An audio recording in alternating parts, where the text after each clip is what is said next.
Hello guys, അപ്പോൾ ഇന്ന് ചക്കയുടെ കേക്കാണ് ഉണ്ടാക്കുന്നത്. അപ്പോൾ അതിന് ഒരു കപ്പ് മൈദ എടുത്തിട്ടുണ്ട്. അതിൽ ബേക്കിംഗ് സോഡയും ബേക്കിംഗ് പൗഡറും ഒരു നുള്ളു ഉപ്പ് ഇട്ടിട്ട് നല്ലപോലെ നയിച്ച് വെച്ചിട്ടുണ്ട്. പിന്നെ ഒരു പാത്രത്തിൽ 2 കോഴിമുട്ട എടുത്തിട്ടുണ്ട്. അതിലേക്ക് 1 സ്പൂൺ വാനില എസൻസ് ചേർത്തിട്ട്. അപ്പോൾ ഏട്ടനാണ് എനിക്കതൊക്കെ ബീറ്റ് ചെയ്ത് തരുന്നത്. ഏട്ടന് ഭയങ്കര ഇഷ്ടമാണ് കേട്ടോ അതൊന്ന് ബീറ്റ് ചെയ്യാൻ. അപ്പോൾ ഞാൻ അര കിലോ അല്ല, അര കപ്പ് പഞ്ചസാര എടുത്തൊന്ന് പൊടിച്ചിട്ട് വന്നിട്ടുണ്ട്. പിന്നെ ഒരു 10 ചോളയോളം ചക്ക എടുത്തിട്ട് അതൊന്ന് അരച്ച് വന്നിട്ടുണ്ട്. പിന്നെ അതിലേക്ക് ഒരു അരക്കപ്പോളം സൺഫ്ലവർ ഒഴിച്ച് കൊടുത്തിട്ടുണ്ട്.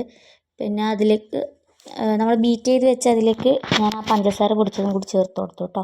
അത് നല്ലപോലെ ഒന്ന് മിക്സ് ചെയ്യാം. എൻ്റെ ബട്ടർ പേപ്പർ ഇല്ലാത്തതുകൊണ്ട് ഞാൻ കുറച്ച് ഓയിൽ ഒഴിച്ചിട്ട് അതിലേക്ക് മൈദ തൂവി കൊടുക്കുകയത്.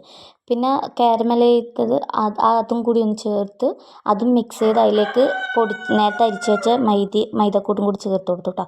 എന്നിട്ട് അത് അടുപ്പിലേക്ക് വെച്ചു. നല്ല പോലെ ആയിട്ടുണ്ട് കേട്ടോ. അപ്പോഴത്തെ വീഡിയോസ്